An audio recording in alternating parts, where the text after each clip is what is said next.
إنا نحن نزلنا الذكر وإنا له لحافظون صدق اللہ العظیم۔ بزرگوں اور بھائیوں، عزیز طلباء، پیاری بہنوں،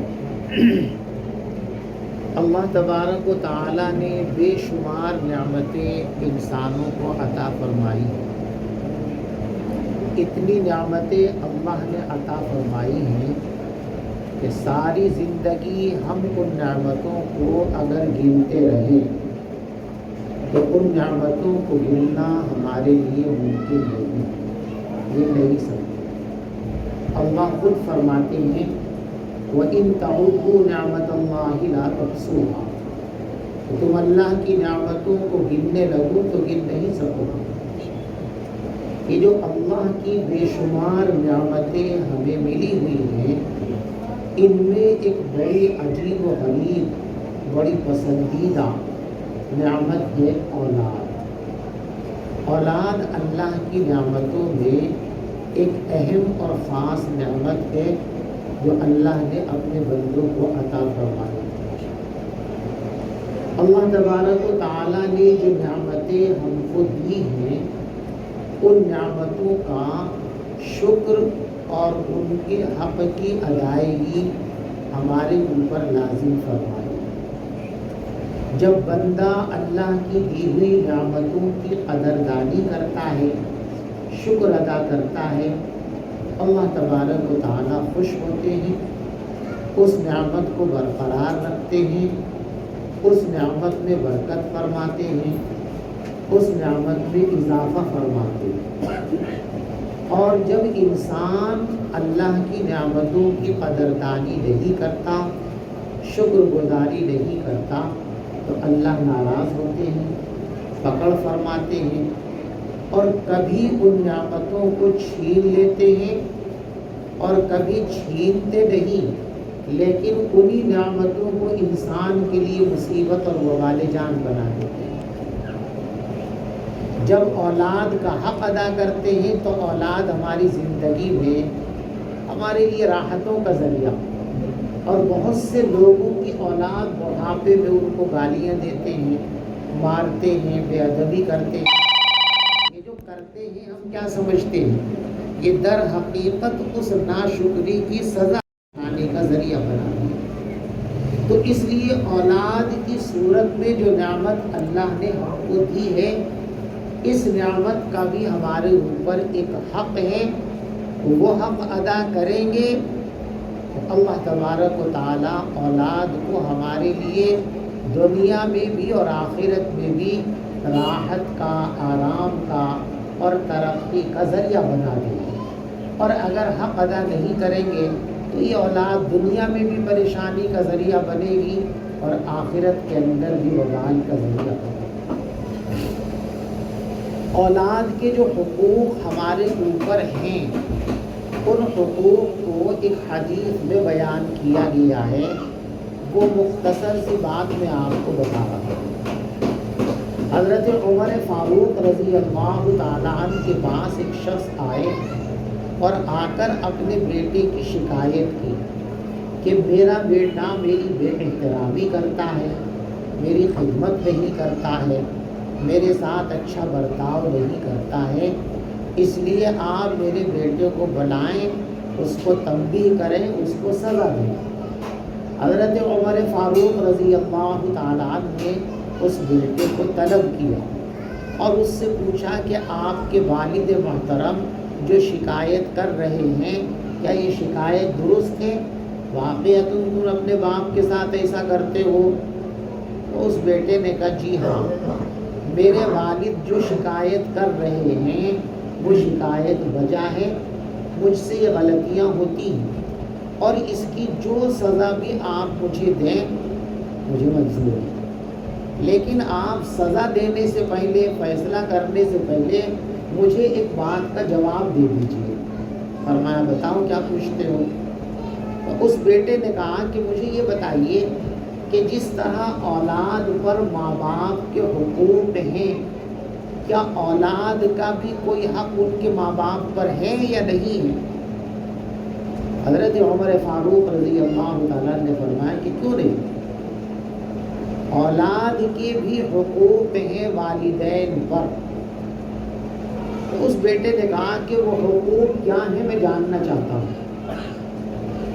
تو حضرت عمر فاروق رضی اللہ تعالیٰ نے حدیث کے حوالے سے ان کو بتایا کہ اولاد کا حق والدین پر سب سے پہلا یہ ہے کہ جب بچہ پیدا ہو تو اس کا اچھا سا نام رکھا جائے، اس لیے کہ یہاں بھی نام سے پکارا جاتا ہے اور قیامت میں بھی لوگوں کو ان کے اور ان کے باپ کے نام سے پکارا جائے گا۔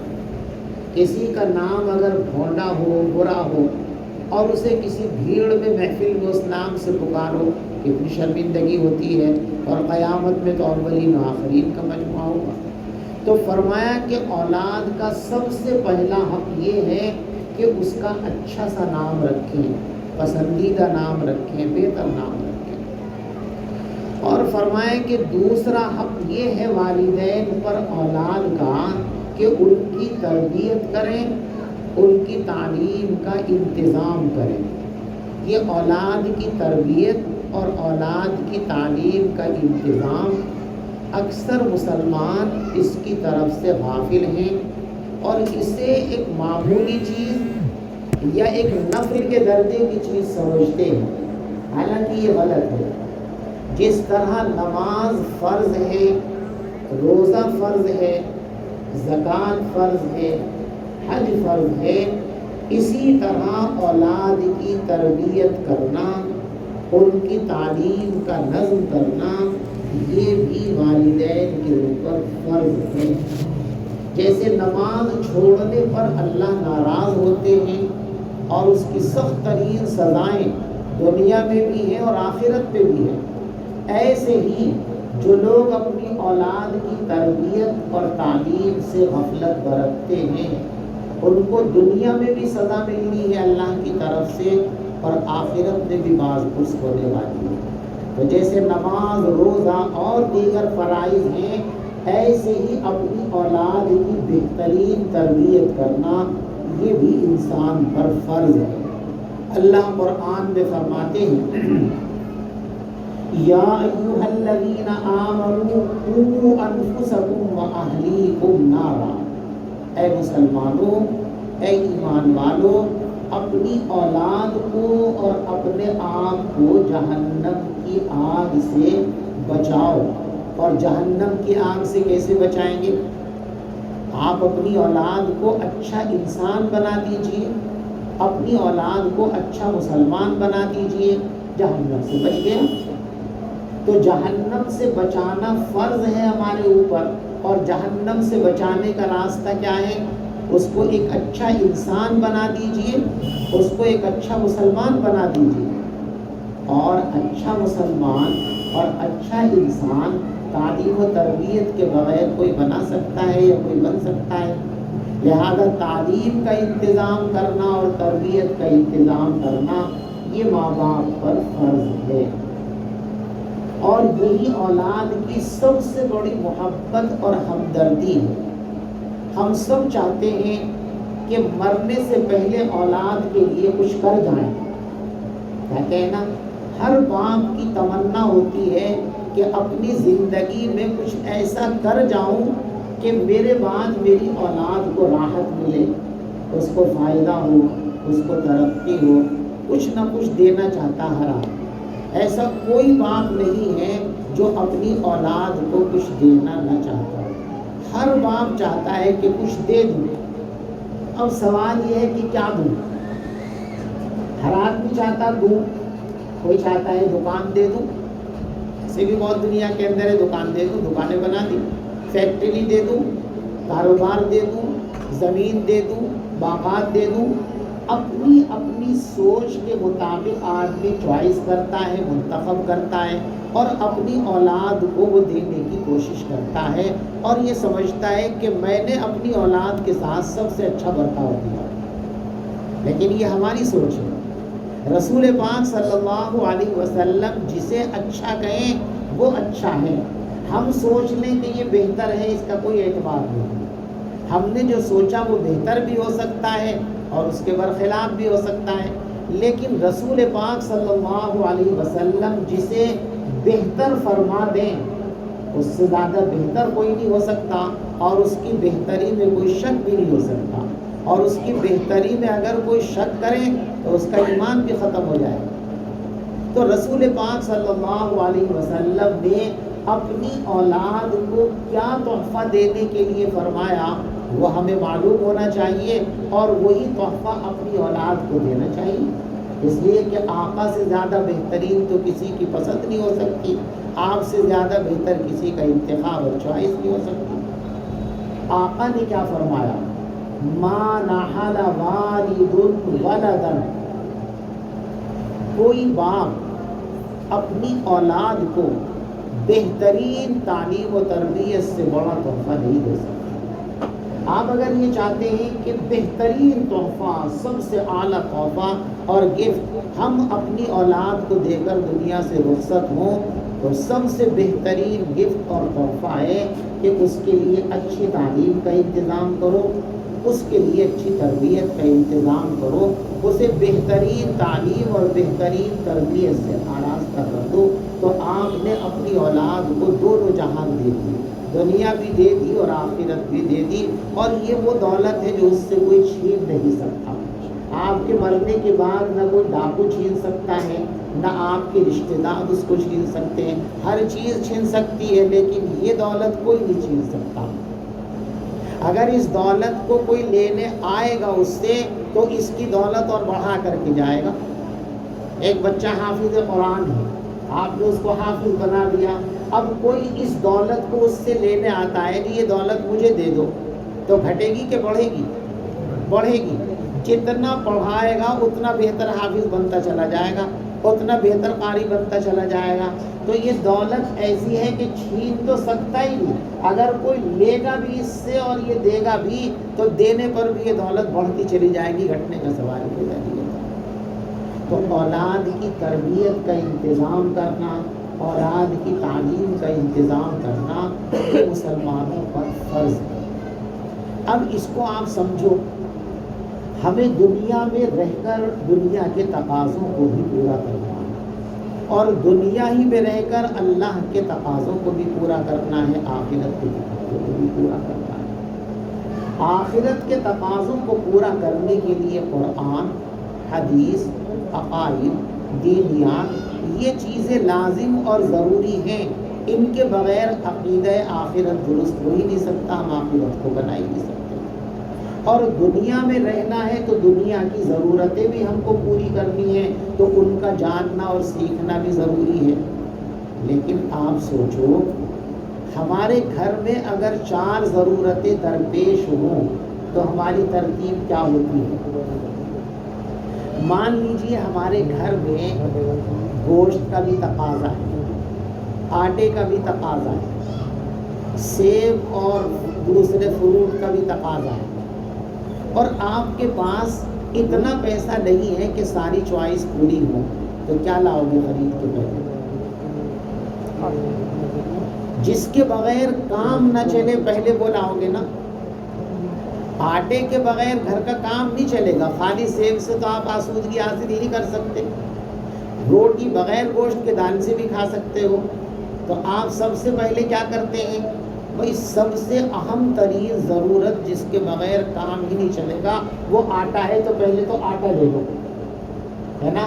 اب یہ آٹا دال سارا ہو گیا، اب چلو بھائی سیب لے لو، انار لے لو، فلاں لے لو۔ لیکن آپ یہ آٹے کی ضرورت چھوڑ کر کے سیب لے آئیں، انار لے آئیں، کتنے ہی لذیذ ہیں وہ، کتنے ہی لذت دار ہیں، لیکن گھر والے بھی آپ کو لان تان کریں گے، اور جو سنے گا وہ باولا ہے، پاگل ہے، یہ کہیں گے نا۔ اب ہمیں دنیا کی تعلیم کی بھی ضرورت ہے اور دینی تعلیم کی بھی ضرورت ہے۔ ایک آدمی اگر مان لیجیے دنیاوی تعلیم کے اندر کمزور رہ گیا تو دنیا کا نقصان ہو گیا، لیکن یہ دنیا کا نقصان کب تک کے لیے؟ جب تک آپ دنیا میں، اس کے بعد ختم۔ اور اگر دین میں کمزور رہ گیا تو اس کا نقصان دنیا میں بھی اور آخرت میں بھی۔ تو معلوم ہوا کہ ہمیں تعلیم میں بھی اس درجہ بندی کا خیال رکھنا چاہیے کہ ہمارا بچہ پہلے عقیدے توحید کو پڑھے، نبوت کو پڑھے، قرآن کو پڑھے، نماز کو پڑھے۔ جب ہم نے اپنے بچے کی اس بنیاد کو پختہ کر دیا، اسے صحیح معنی میں مسلمان بنانے کی بنیادیں مضبوط کر دی، اب وہ کہیں بھی جائے گا اس کو مسلمان ہونے سے کوئی نہیں بدل سکتا، اس سے اسلام نہیں چھین سکتا۔ اب آپ اس کو کالج میں بھیجو، اسکول میں بھیجو، جو چاہے اس کو بناؤ، وہ جہاں بھی جائے گا مسلمان رہے گا۔ اور اگر آپ نے اس کی یہ بنیادیں چھوڑ دی، ارے چلو قاعدہ کیا پڑھے گا، قرآن کیا پڑھے گا، اور بس چلو اسکول میں پڑھا لیا، آپ یقیناً دنیا کے اعتبار سے کچھ چمک دمک حاصل کر سکتے ہو، لیکن اسلام کا جو گوہر ہے، وہ موتی، وہ آپ کے ہاتھوں آنے والا ہے۔ اس لیے تعلیم ضروری، اور تعلیم میں ترتیب بھی ضروری ہے۔ جیسے دنیا کے سب کام آپ ترتیب سے کرتے ہیں، پڑھا لکھا اور غیر سب ترتیب ملحوظ رکھتے ہیں، پہلے مجھے گھر میں کیا چاہیے، پہلے کیا بنانا ہے، پھر کیا بنانا ہے، ترتیب سے چلتے اسٹاپ بائی اسٹیپ۔ ایسے ہی تعلیم میں بھی اسٹیپ بائی اسٹاپ چلنا ہے۔ پہلے ہمیں اپنے بچوں کو قرآن سے اور دین سے مکمل جوڑ دینا ہے، اور جب ان کو ہم نے مکمل جوڑ دیا، اس کے بعد ہم ان کو کسی بھی میدان کے اندر لے جائیں، حافظ بنا دیں، مولوی بنا دیں، قاری بنا دیں، مفتی بنا دیں، ڈاکٹر بنا دیں، وکیل بنا دیں، یعنی کدھر بھی چلے جائیے، آپ نے مکان کی بنیادیں صحیح بھر لی، آپ مکان کیسے ہی بنا لو، لیکن بنیادیں اگر صحیح نہیں ہیں تو آپ کتنی محنت کر لو، آپ کا مکان کبھی اچھا نہیں ہو سکتا۔ تو آپ نے اپنے بچوں کی بنیادیں اگر صحیح کر دی ہیں تو ان کو اچھا انسان بنانا آسان، اچھا مسلمان بنانا آسان۔ اور اگر آپ نے یہ ضرورت پوری نہیں کی تو اچھا انسان بنانا بھی بڑا مشکل ہے، اچھا مسلمان بنانا بھی بڑا مشکل ہے۔ میں ایک معمولی سی مثال آپ کو دے دوں اس کے لیے۔ ایک شخص سے ماں باپ نے نہ قرآن پڑھایا، نہ دینیات پڑھائی، کچھ نہیں، لگ گیا کام میں، پیسے والے سب کچھ ہو گیا۔ اب جماعت والوں نے اس پہ محنت کی، خانقاہ والوں نے محنت کی، چلے کو چلا دیا۔ چلے 4 مہینے سال بھر لگانے کے بعد پکا جذبہ ہو گیا کہ کبھی نماز نہیں چھوڑوں گا، لیکن کیا اس کی نماز صحیح ہوگی؟ جو اب تک قرآن صحیح پڑھنا نہیں جانتا، تشہد صحیح پڑھنا نہیں جانتا، وہ روزانہ کتنی ہی نفلیں پڑھے گا، جو فرائض پڑھے گا، وہ دمدار تو ہو ہی نہیں سکتے۔ اس لیے کہ جس میں قرآن کا تلفظ صحیح نہ ہوگا، جس میں دعاؤں کا تلفظ صحیح نہیں ہوگا، وہ نماز تھوڑی ہو، تو وہ نماز ہوگی۔ تو اگر بنیاد غلط ہوگی تو آگے کتنی ہی محنت کر لو، بہترین نتیجہ، اعلیٰ درجے کا نتیجہ آپ کو نہیں مل سکتا۔ اچھا مسلمان اور اچھا انسان بنانے کے لیے ضروری ہے کہ پہلے دین پڑھاؤ، دین سکھاؤ، اور دین پڑھانے اور سکھانے کے بعد پھر جو چاہے پڑھاؤ، دنیا کے بڑے سے بڑے کورس کرائیے، دنیا کی یونیورسٹیوں میں بھیجیے، اتنی محنت کیجیے کہ آپ ساری دنیا کے امام بن کر کے نکلیں۔ اس میں سائنس میں لوگ آپ کے پیچھے چلیں، اتنا محنت کیجیے، امام بنیے، لیکن اس سب سے پہلے مسلمان بنیے۔ اگر مسلمان بنے بغیر آپ کچھ بن گئے تو نہ اپنے لیے کچھ کر سکتے ہو سوائے چند سکوں کے، نہ اپنی قوم کے لیے کچھ کر سکتے ہو، نہ اپنی آخرت کے لیے کچھ کر سکتے ہو۔ اور پکے مسلمان بن گئے تو جہاں بھی جاؤ گے پوری انسانیت کے لیے فائدے مند بنو گے، اور جو انسانیت کے لیے فائدے مند ہوتا ہے وہی اللہ کا محبوب بنتا ہے۔ ایک صحابی پیغمبر علیہ السلام کے پاس آئے اور یہ کہا، یا نبی اللہ احب ان اکون خیر الناس، حضور میں یہ چاہتا ہوں کہ دنیا کا سب سے اچھا انسان بن جاؤں۔ آپ نے فرمایا، خیر الناس من ینفع الناس، سب سے بہترین انسان تو وہ ہے جو انسانیت کو فائدہ پہنچائے، فقل نافعا لہم، تو تم ان کے لیے نافع بنو۔ تو اچھے انسان ہوں گے، اچھے مسلمان ہوں گے تو جہاں بھی جائیں گے آپ لوگوں کو فائدہ پہنچائیں گے، اللہ کے محبوب بن جائیں گے۔ تو یہ قرآن کی تعلیم جو گلیوں میں، محلوں میں ہو رہی ہے، اسے آپ معمولی نہ سمجھیں، یہ آپ کی نسلوں کی بنیاد ہے، اور جو بنیاد سے غافل، اس کی بلڈنگ میں کبھی ٹکاؤ پیدا نہیں ہو سکتا۔ جو بنیاد کو صحیح بھر لے اس کی بلڈنگ ہمیشہ پائیدار ہوتی ہے۔ تو ان مکاتب کو جو گھروں میں، گلیوں میں، مسجدوں میں چل رہے ہیں، ان کو سمجھو کہ یہی ہماری بنیادیں ہیں، ان کو کسی حال میں کمزور نہیں ہونے دیں۔ اپنے بچوں کو قرآن دین پڑھانے کے لیے سب سے پہلے وقت دیجیے، سب سے پہلے اس پر خرچ کیجیے، سب سے پہلے اس پر توجہ کیجیے، اسی میں ہماری اور آپ کی دنیا اور آخرت چھپی ہوئی ہے۔ جو حضرات یہ کام کر رہے ہیں وہ بہترین آدمی ہیں، ان سے بہتر آدمی دنیا میں کوئی نہیں۔ کچھ بھی سمجھتے ہیں آپ اور ہم، لیکن جو یہ کام کر رہا قرآن پڑھ رہا ہے، قرآن کو پڑھا رہا ہے، اس سے بہترین آدمی دنیا میں نہ کوئی اب تک پیدا ہوا اور نہ قیامت تک پیدا ہو سکے گا۔ اس لیے کہ آقا نے ارشاد فرمایا خیرکم من تعلم القرآن وعلمہ او کما قال علیہ السلام، تو میں سب سے بہترین انسان وہ ہے جو قرآن کو سیکھے اور پھر قرآن دوسروں کو سکھائے۔ تو یہ اعلیٰ درجے کا کام ہے۔ جن بچوں نے قرآن پڑھا میں ان کو بھی مبارکباد دیتا ہوں، ان کے گھر والوں کو بھی مبارکباد دیتا ہوں، اور آپ اور ہم سب مل کر عہد کریں کہ انشاءاللہ اس سلسلے کو اپنے گھروں میں، محلوں میں، ہر جگہ عام کریں گے کہ کوئی ایک مسلمان بچہ بھی دینی تعلیم سے غافل نہ ہو، دینی تعلیم سے محروم نہ ہو۔ اللہ ہم سب کو اس کی توفیق عطا فرمائے۔ آمین و آخر دعوانا ان الحمد للہ رب العالمین۔ اللہ